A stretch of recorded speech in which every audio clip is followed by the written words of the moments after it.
오늘 여러분 중에 이제 해외에 가본 경험이 있으시다면 아마 신기한 경험을 경험을 해보셨을 것입니다.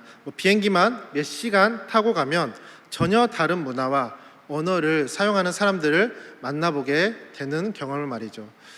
저 같은 경우도 예전 대안학교 근무했을 때 학생들과 함께 라오스에 가게 된 적이 있었는데, 그때 라오스에 가는 비행기에 제일 처음 내려서 느꼈던 것이 습하다, 꿉꿉하다였습니다. 전혀 다른 공기를 가지고 있었고, 또한 아침과 저녁만 되면 이 팔뚝만한 도마뱀이 숙소 근처를 막 지나가는 것을 보면서 막 자매 학생들이 자지러지고 쫓아달라고 막 찾아오는 경험이 있었죠. 그리고 전혀 다른 언어와 또한 인종의 사람들이 그곳에 살아가는 것을 보게 됩니다. 그런데 그렇게 다른 환경과 다른 문화와 언어를 사용함에도 그들과 함께 살아가면서 복음을 전하는 선교사님들이 계시고 있다는 것이죠. 그런 선교사님들의 삶을 보며 정말 대단하고 특별한 사람들만이 선교를 할 수 있는 것처럼 보이기도 합니다. 저 같은 사람은 그런 낯선 땅에서 사역을 하고 생활하는 것은 참으로 쉽지 않겠다라고 생각을 하기도 하죠. 또한 가끔 선교지에서 들려오는 이야기와 소식들을 보면 많은 핍박과 어려움 속에서도 그 땅에서 복음을 전하고 계시는 선교사님들의 삶이 얼마나 헌신적인지를 또한 느끼게 됩니다. 그렇다면 선교사님들이 그토록 어려운 상황 가운데서도, 어려운 환경 가운데서도 흔들리지 않고 사명을 감당할 수 있었던 힘의 근원은 무엇일까요? 그것은 저는 그분 안에 성령님께서 주시는 힘 때문이라고 생각이 됩니다. 오늘 본문의 성경인 사도행전은 복음이 예루살렘에서 시작해서 땅끝까지 확장되는 과정을 기록한 성경입니다. 사도행전 1장 8절에 보시면 예수님께서 승천하시기 전에 마지막으로 제자들에게 이렇게 말씀하십니다. 성령이 너희에게 임하시면 너희가 권능을 받고 예루살렘과 온 유대와 사마리아와 땅 끝까지 이르러 내 증인이 되리라 하시리라 라고 하였습니다. 이 말씀은 사도행전의 주된 주제를 보여주는 말씀이기도 합니다. 사도행전의 구조를 보면 복음이 예루살렘에서 처음 시작해서 유다와 사마리아를 거쳐 땅 끝까지 전파되는 그 과정을 기록하고 있습니다. 그래서 1장에서 12장을 보시면 예루살렘과 유다, 사마리아 지역에서의 복음의 확산을 기록하고 있고, 13장 이후부터는 복음이 땅끝 이방 땅에까지 뻗어가며 세계 선교사 본격적으로 시작되는 그 모습을 보여주고 있습니다.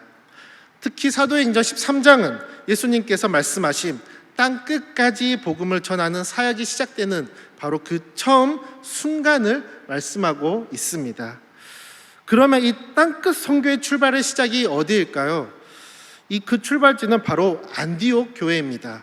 하나님께서 이 중요한 사명을 위해서 안디옥이라는 도시에 교회를 예비해 두신 것이죠. 먼저 이 안디옥이라는 도시가 어떤 도시라면, 안디옥은 당시 로마 제국의 대표적인 도시 중에 하나였습니다. 그렇기에 안디옥은 세계적으로도 예루살렘보다 훨씬 크고 영향력이 있는 도시였던 것이죠. 오늘날로 보면 세계에서 가장 영향이 큰 미국의 뉴욕이나 LA 같은 도시였던 것입니다. 뉴욕이나 LA를 보시면 전 세계 사람들이 와서 다양한 인종과 문화의 사람들이 섞여서 함께 살아가는 세계적인 도시입니다. 안디옥도 마찬가지였습니다. 전 세계 사람, 여러 문화와 인종의 사람들이 모여서 활발하게 교류를 이루어졌던 곳이죠. 스데반 순교 사건 이후에 예수님을 믿는 사람들이 예루살렘에서 흩어지게 되었습니다. 그 과정 중에 몇몇 사람들이 이 도시에 오게 되었습니다. 사도행전 11장 20절 말씀을 보시면 구브로와 구레네 출신 사람이 안디옥에 복음을 전했다라고 기록되어 있습니다. 그리고 21절에 보시면 그 복음을 듣고 주님께서 그들과 함께 하시어서 수많은 사람들이 복음을 믿게 되었습니다. 그리고 22절에 이 소식을 들은 예루살렘 교회는 안디옥에 믿는 사람들이 많다라는 소식을 듣고, 그래서 그 교회의 중심을 잡아줄 사람으로 바나바를 안디옥으로 보내 안디옥 교회를 돕게 하였습니다. 그래서 26절에 보시면 이후에 바나바는 다소에 가서 예수님을 만나 회심 중인 바울을 데려와 안디옥에서 1년간 교회를 가르치고 성도를 양육하였습니다. 그 결과 안디옥 교회는 복음 중심의 교회로 세워졌고 성도들이 처음으로 그리스도인이다라고 불리게 되었습니다. 그럼 이렇게 세워진 안디옥 교회의 교사와 선지자, 즉 지도자들은 누구이냐? 사도행전 13장 1절에 이렇게 소개하고 있습니다. 사도행전 13장 1절에 보시면 곧 바나바와 니게르라 하는 시므온과 구레네 사람 루기오와 본붕왕 헤롯의 맏동생 마나엔과 및 사울이라 라고 말하고 있습니다. 이렇게 다섯 명이 안디옥 교회에 큰 영향력을 가진 지도자인 것이죠. 근데 이들을 보면 각기 다른 배경과 문화를 가진 사람들이었습니다. 먼저 바나바를 보시면 바나바는 예루살렘 교회가 처음 생겼을 때부터 함께했던 자였습니다. 교회가 재정적으로 어려울 때 자신의 밭을 팔아서 사도들에게 놔두었을 정도로 교회에 헌신했던 자였습니다. 그렇게 예루살렘 교회는 처음 안디옥 교회가 세워졌다고 했을 때 이런 바나바를 안디옥에 파송하였고, 그리고 그는 그 안디옥 교회의 중요한 지도자가 되었습니다. 또한 리게르라 하는 시몬이 있는데, 리게르는 검다라는 뜻을 가진 로마식 이름이며, 또한 시몬은 유대식 이름을 가진 사람이었습니다. 그의 이름이 검다라고 한 것을 보아 아프리카 출신일 가능성이 높으며, 또한 로마식 유대식 이름을 가졌다는 것은 유대인 사회, 로마 사회에서 활동했던 사람일 가능성이 큼을 볼 수 있죠. 또한 다른 자는 구레네 출신 루기오라고 하였습니다. 이 사람은 안디옥에 처음 복음을 전파했던 그때 구레네 사람들이 속해 있던 그 사람 중에 한 사람일 가능성이 높다라고 몇몇 사람들은 얘기하기도 하죠. 또한 헤롯의 젖동생 마누엔을 보면 그는 어린 시절부터 헤롯 안티파스와 함께 왕궁에서 자란 고위층 출신입니다. 헤롯 안티파스는 그 세례 요한을 처형하고 예수님을 재판했던 인물입니다. 마나에는 그런 왕실 출신의 삶을 뒤로하고 예수님을 따르는 삶을 선택하여서 안디옥 교회의 지도자로 서게 되었습니다. 그리고 마지막 사울이었죠. 즉 바울, 사도행전 22장 3절에 바울에 대해서 얘기하고 있는데요, 유명한 랍비 가말리엘이라는 사람에게 율법을 배운 바리새인 중에 바리새인이었습니다. 그러다 다메섹 가는 길에 예수님을 만나 회심하였던 자인 것이죠. 이처럼 이들의 배경과 출신과 상황을 보면 너무나 각기 달랐습니다. 유대인들만이 그 교회의 지도자들이 있는 것이 아니라 매우 다양한 사람들이 안디옥 교회의 지도자로서 감당하고 있었던 것이죠.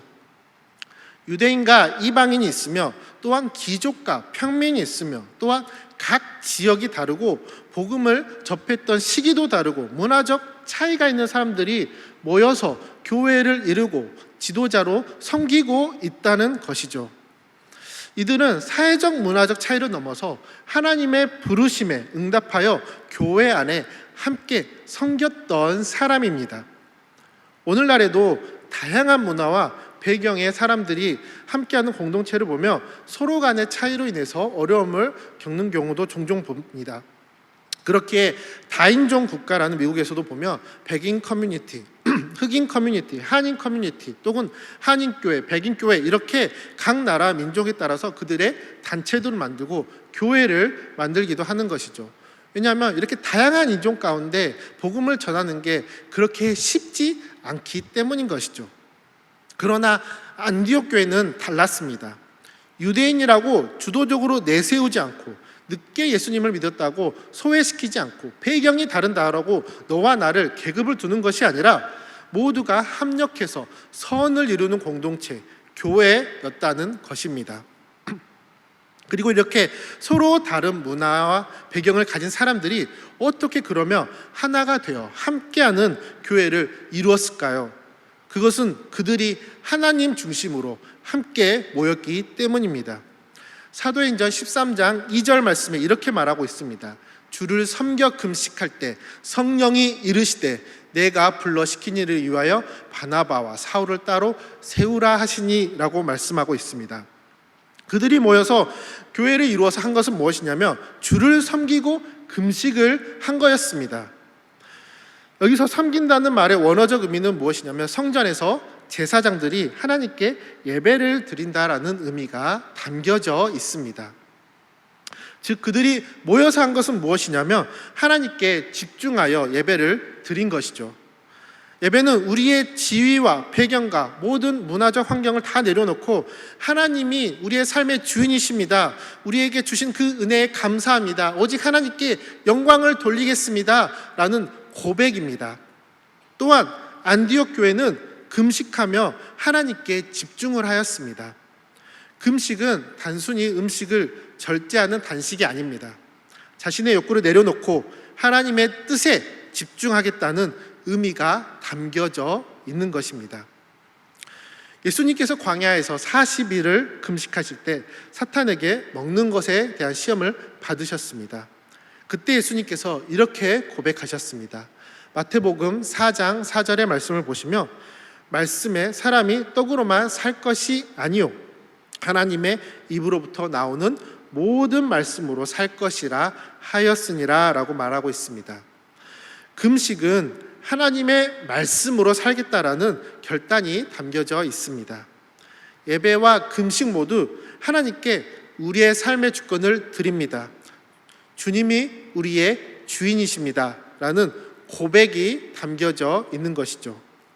이렇게 안디옥 교회는 하나님을 중심에 두고 하나님께 의지하며 모이는 교회였습니다. 사람을 보면 흔들리기 마련입니다. 서로의 연약함과 약점을 보게 되는 것이죠. 오히려 함께하는 시간이 많을수록 그 사람의 약점과 단점들이 더 쉽게 보이게 됩니다.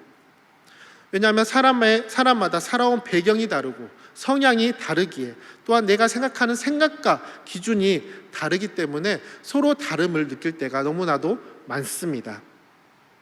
그렇기에 동일한 것을 보고도 서로 다른 생각을 품을 때가 많은 것이죠. 하지만 안디옥 교회 성도들은 사람을 의지하기보다는 하나님을 의지하였습니다. 하나님만을 바라봤습니다. 그로 인해서 그들이 서로 연합할 수 있는 힘을 하나님께서 주신 것이죠. 하나님을 바라보면 우리를 사랑으로 함께 하시는 하나님께서 서로를 품을 수 있는 마음과 하나 되는 은혜를 주십니다. 그러한 안디옥 교회 가운데 성령 하나님께서 하나님의 뜻, 하나님의 비전을 품게 하셨습니다. 그게 바로 뭐냐면 2절 말씀의 후반절에 말하는 것처럼 성령이 이르되 내가 불러 시키는 일을 위하여 바나바와 사울을 따로 세우라 라는 것이죠. 안디옥 교회는 함께 예배하고 기도하는 가운데 성령 하나님께서 하나님의 뜻을 품게 하고 비전을 품게 된 것입니다. 그 비전은 바로 하나님께서 바나바와 사울을 따로 세워서 하나님의 일을 맡기신다는 것입니다. 근데 그때 그들에게 주어진 일이 도대체 구체적으로 어떤 일인지 하나님께서는 말씀하시지 않으셨습니다.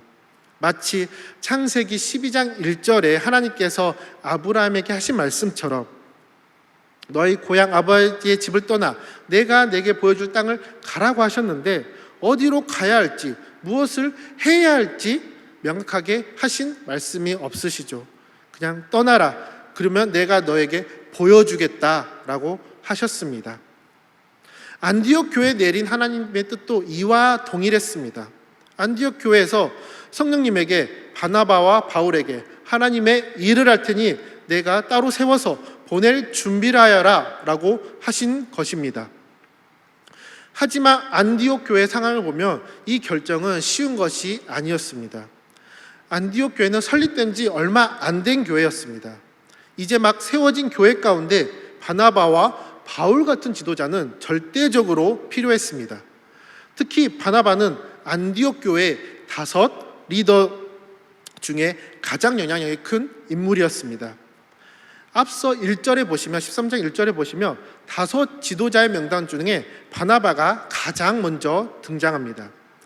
그때 문화권에서 명단에 제일 처음을 등장한다는 것은 무엇을 의미하냐면 가장 큰 공헌을 한 사람, 영향력이 큰 사람을 제일 먼저 기재를 하는 문화가 있었습니다.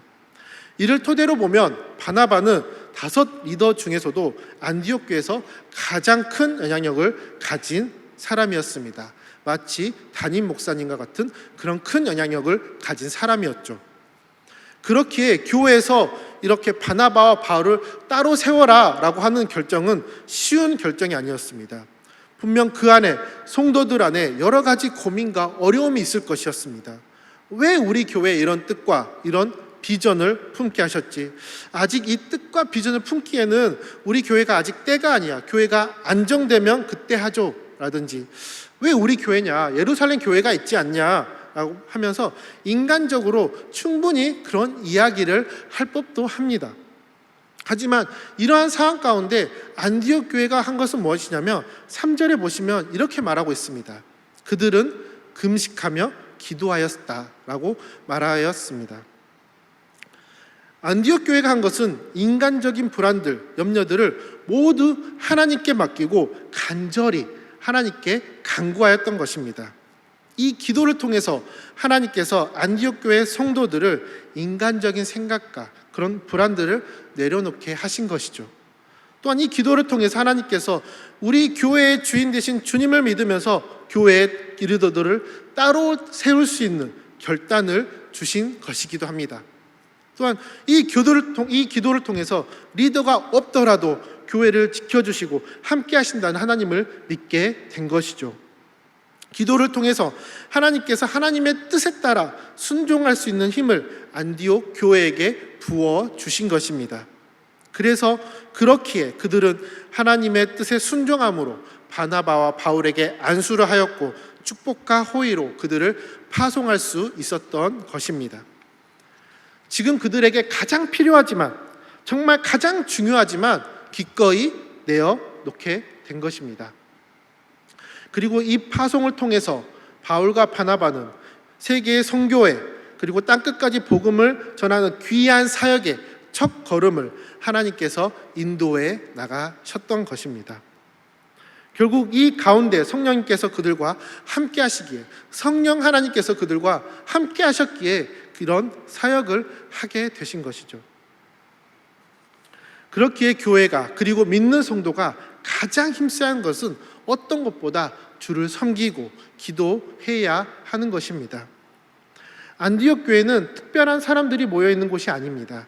오히려 너무나 다른 문화, 다른 인종들이 모여 있는 그런 교회였습니다. 하지만 그들은 기도로, 또한 예배로 하나님의 뜻을 구하고 간구하였던 자들입니다. 하나님께서 그들의 기도와 예배로 나아감을 하나님이 기뻐 받아 주셨으며, 하나님께서 그들을 하나님의 일에 동참하게 하신 그 은혜를 누리게 된 것이죠. 하나님께서 이미 이루어 가실 일에 안디옥 교회가 초대받은 것입니다. 이사야 40장 31절에 이렇게 말하고 있습니다. 오직 여호와를 앙망하는 자는 새 힘을 얻으리니 독수리가 날개치며 올라간 같을 것이요 다른 박질하여도 곤비하지 아니하겠고 걸어가도 피곤하지 아니하리로다. 우리가 하나님께 예배하고 기도로 나아갈 때 오직 주님만을 바라보면서 주님을 앙망하는 자에게는 독수리와 같은 새 힘으로 하나님께서 함께 하십니다. 하나님께서는 우리의 연약한 가운데 그 능력을 더해 가시는 것이죠. 하나님께서 우리를 택하셔서 주님을 예배하는 자리에 부르셨고 기도의 자리에 서게 하셨습니다. 그리고 그 자리 가운데 그분의 뜻을 주시고 우리 가운데 새 힘을 주셔서 하나님의 뜻을 이루어 가고 계신 것이죠. 그렇게 인도하시고 능력을 더하신 하나님께서 오늘도 우리의 예배와 기도 가운데 함께하고 계십니다. 이를 통해서 우리에게 주님의 일에 함께하는 힘과 능력을 더해 주시는 것이죠.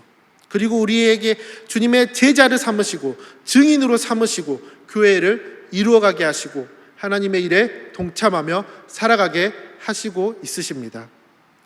이런 제자된 우리에게 예수님은 우리에게도 동일하게 말씀하고 있습니다. 사도행전 1장 8절 말씀처럼 성령이 너에게 임하면 너희가 권능을 받고 예루살렘과 온 유대와 사마리아와 땅 끝까지 이르러 내 증인이 되리라. 우리는 성령의 권능으로 복음을 전하는 힘과 권능을 받았습니다. 복음을 전혀 알 수 없었던 우리에게, 그 귀한 선물을 전혀 알 수 없었던 우리에게 그 복음을 알게 하시고 믿음으로 담대하게 고백할 수 있는 힘을 주신 것이죠. 그리고 우리는 그런 증인된 삶을 살라라고 예수님께서는 선포하신 것입니다. 이 귀한 복음, 이 복음을 그럼 우리는 어떻게 전해야 할까요? 4절 말씀을 보시면 이렇게 말하고 있습니다. 두 사람이 성령의 보내심을 받아 실리기아에 내려가 거기서 배 타고 구브로에 가서라고 기록되어 있습니다. 성령님께서 그들의 마음에 함께 하셔서 역사하셔서 세계 선교의 첫걸음을 시작하게 된 것입니다. 안디옥 교회는 성령의 인도하심을 받아 하나님의 뜻을 품고 바울과 바나바를 파송하였습니다. 그리고 이 두 사람은 성령의 보내심을 받아 안디옥 항구에서 실리기아로 가서 구브로 섬을 향해 가게 되었습니다. 결국 모든 복음 선포의 출발점이자 과정 가운데 성령님께서 함께 하심을 보게 되는 것입니다. 성령님께서 그들을 인도하시고 안디옥 교회는 믿음으로 그들을 파송한 것이죠. 그렇기에 가장 중요한 것은 무엇이냐면 성령님과 함께하는 것, 성령님의 보내심을, 그 성령 하나님의 보내심을 받아야 하는 것입니다. 바나바와 바울은 성령의 인도하심을 받아 안디옥의 항구 도시인 실리기아에 가서 배를 타고 구브로 섬을 향해 갑니다. 구브로는 사도행전 4장 36절에 나오는 것처럼 바나바의 고향이기도 합니다.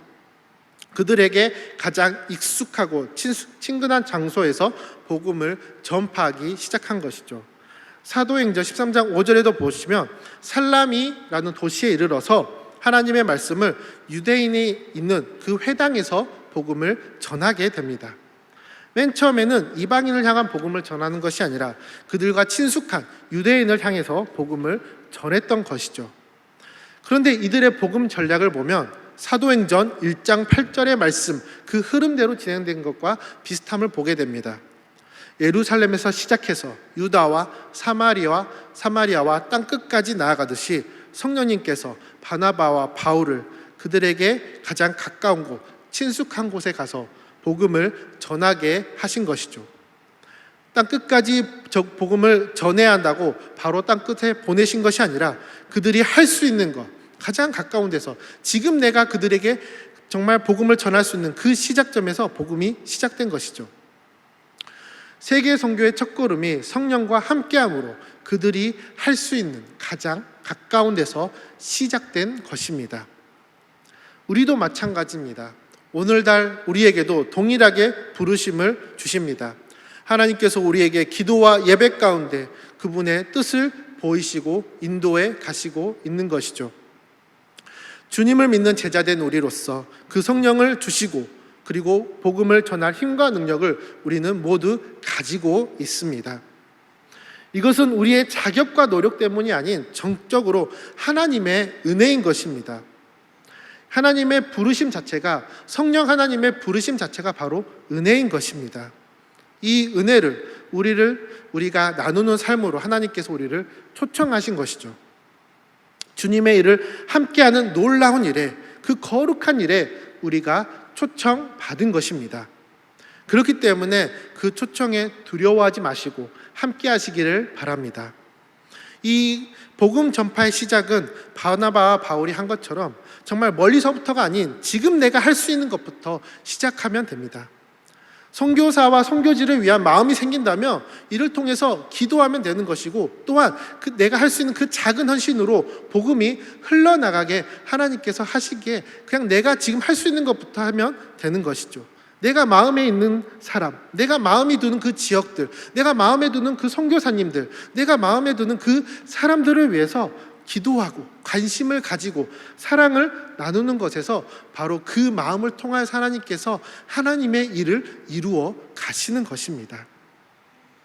여러분들도 혹시 기도하는 가운데 마음에 두는 그런 지역과 그런 선교사님과 또한 사역지가 있다면 기도함으로 또한 내가 할 수 있는 그 일로 하나님께 나아가시기를 바랍니다. 이를 통해서 하나님께서 하나님의 일에 동참하게 하시는 힘과 권능을 부어주실 것입니다. 내가 지금 연약한데 할 수는 있지만 자신이 없는데 라고 포기하지 마시길 바랍니다. 내가 담대함으로 하나님을 믿고 나아갈 때 하나님께서 우리에게 그 힘과 능력으로 권능으로서 더해 가실 것입니다. 하나님께서 예배하고 기도하는 안디옥 교회에게 세계 선교의 비전을 주셨듯이 오늘 우리에게도 그분의 비전을 주십니다. 그 비전을 위해 함께 기도하며 나아가는 우리가 되기를 소망합니다. 그리고 하나님께서 이 땅에서 이루어 가시는 놀라운 일들에 함께 동참하길 바랍니다. 그래서 그 가운데 기쁨을 누리는 하나님의 사역 가운데 함께함으로 그 은혜를 충만히 누리는 우리 모든 광주중앙교회 성도님들이 되기를 소망합니다.